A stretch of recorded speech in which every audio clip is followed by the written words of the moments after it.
Hello friends, चलिए बात करते हैं कल के स्टॉक्स के बारे में और निफ्टी और बैंक निफ्टी कैसे रह सकता है और कौन कौन से स्टॉक्स में हम कल ट्रेड कर सकते हैं। तो सबसे पहले बात करते हैं निफ्टी की।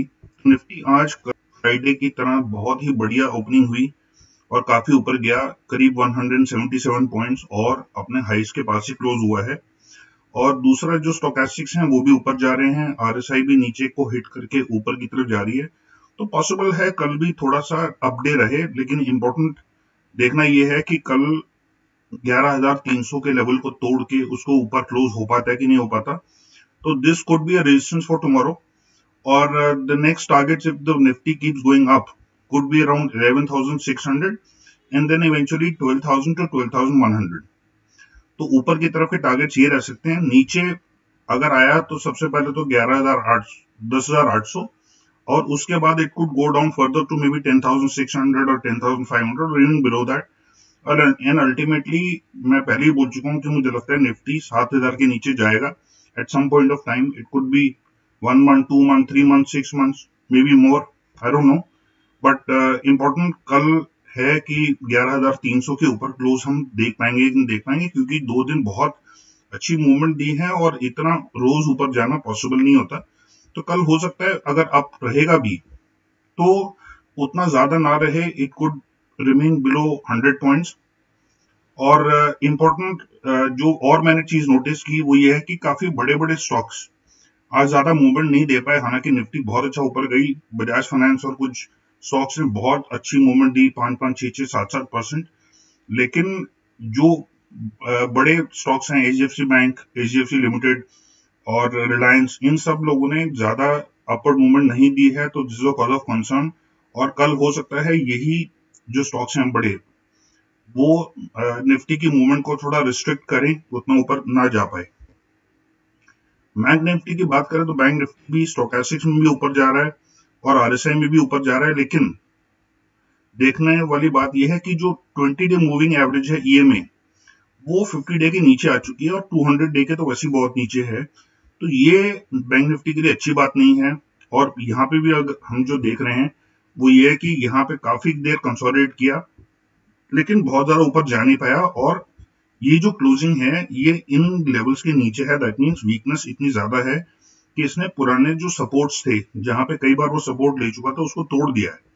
तो कल अगर बैंक निफ्टी ऊपर जाता है तो सबसे पहला देखना यह है कि 22,000 को क्रॉस करता है कि नहीं करता, और 22,000 से ऊपर क्लोज होता है कि नहीं होता।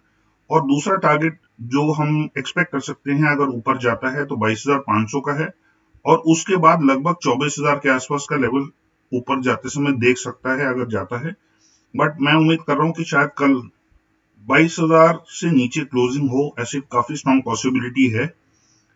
और इस हफ्ते में अगर ज्यादा से ज्यादा हुआ तो 22,500 के आसपास का या 23,000 का लेवल शायद देखे निफ्टी, अगर ये पूरा हफ्ता ऊपर जाता रहा।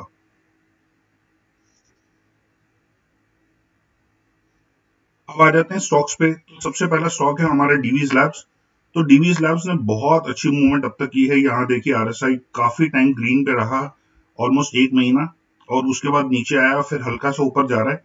लेकिन जो स्टोकेस्टिक्स हैं वहां पे भी थोड़ा थोड़ा नीचे आना शुरू हो चुका है। और यहाँ पे आप देख सकते हैं कि ये इन लेवल्स के पार जा नहीं पाया, लगभग 3300 3400 के लेवल्स थे। तो इसके ऊपर बहुत ज्यादा मोमेंटम बना नहीं पाया। हालांकि पहले की मूवमेंट बहुत अच्छी है, पिछले कुछ महीनों में ये लगभग डबल हो चुका है ये स्टॉक। और यहाँ जो नीचे आया, ये देखिए बहुत स्ट्रॉन्ग वॉल्यूम्स के साथ ये नीचे आया। ये उस दिन की बात है जब निफ्टी करीब 300 से ऊपर पॉइंट नीचे बंद हुआ था, और ये अपने सारे जो प्रीवियस लोज थे उसके नीचे क्लोज हुआ।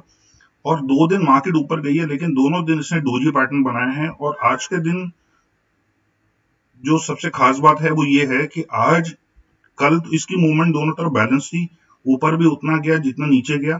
लेकिन आज आप देख सकते हैं कि ऊपर की मूवमेंट ज्यादा थी और नीचे की मूवमेंट काफी, ऊपर की मूवमेंट कम थी और नीचे की मूवमेंट काफी ज्यादा थी, और ये फ्लैट क्लोज हुआ है। तो कल अगर ये ऊपर जाता भी है तो मैं समझता हूँ 3200 से नीचे ही रहेगा, बहुत ज्यादा ऊपर जा नहीं पाएगा। आज भी 36 रुपए ऊपर गया, करीब 1.2%। लेकिन 3200 से नीचे रहना चाहिए इसको कल। और आज वॉल्यूम्स बहुत कम थे, तो इसका मतलब आज बहुत ज्यादा बाइंग इंटरेस्ट दिखानी। तो we could see it closing down tomorrow, it's a strong possibility. Next बात करें रिलायंस की। रिलायंस आज इतनी बढ़िया मार्केट होने के बावजूद एक तो अपने ओपनिंग लेवल से नीचे क्लोज हुआ है, हालांकि 14 रुपए ऊपर क्लोज हुआ, बट रिलायंस ऐसे स्टॉक के लिए 0.67% ऊपर क्लोज होना इज नथिंग। और जबकि मार्केट 1.5% से ऊपर क्लोज हुई और बहुत स्टॉक्स ने 5-5, 6-6%, 4%, 5%, 6% के रिटर्न्स दिए, लेकिन रिलायंस अपने ओपनिंग प्राइस से नीचे क्लोज हुआ। This is not a good sign for the market, because सबसे ज्यादा वेटेज रिलायंस की है मार्केट में, और अपने इस लेवल के 2250 के लेवल से भी ऊपर क्लोज नहीं हो पाया। तो हम एक्सपेक्ट कर रहे हैं कि इतने स्ट्रॉन्ग, और कल की भी जो मूवमेंट थी, कल मतलब फ्राइडे की, उसमें मार्केट बहुत अच्छी ऊपर गई थी, लेकिन यहाँ पे भी हमें कुछ खास रिलायंस से मूवमेंट देखने को नहीं मिली है। तो मेरे ख्याल से वीकनेस चालू रहेगी, और हो सकता है कल आप इसको 2200 से नीचे क्लोज होता हुआ देखें। इट्स स्ट्रॉन्ग पॉसिबिलिटी कि ये 2200 से नीचे कल क्लोज हो, और शायद 2175 भी देखे या उससे ज्यादा भी देखे, और ये सपोर्ट अगर लेगा तो 2100 के लेवल्स पे ही ले पाएगा, जहां इसने पहले भी सपोर्ट दिया है। और अल्टीमेटली ये काफी नीचे जाना चाहिए, और आने वाले कुछ समय में आप इसको 1000 से भी नीचे जाता हुआ देख सकते हैं। नेक्स्ट बात करते हैं इंडिगो की, इंटरग्लोब एविएशन। इंटरग्लोब एविएशन आप देख सकते हैं यहाँ पे काफी कंसोलिडेशन हुआ, फिर थोड़ा ऊपर गया, फिर कंसोलिडेट किया, फिर नीचे आना शुरू हो गया। और पिछले 2 दिनों में देखिए वॉल्यूम जो है वो ना के बराबर हैं, हालांकि स्टोकेस्टिक्स ऊपर जा रहा है।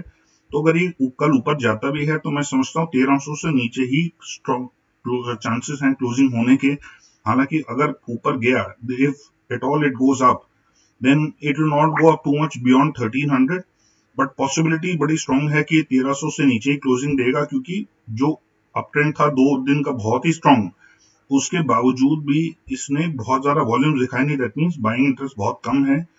तो मेरे ख्याल से 1350 का अपर साइड ले सकते हैं, और 1200 के करीब का लोअर साइड ले सकते हैं, क्योंकि 1200 के आसपास सपोर्ट है। तो 1200 से नीचे अगर क्लोज होता है तो काफी बेरिश सेंटिमेंट माना जाएगा इफ इट क्लोजेस बिलो 1200।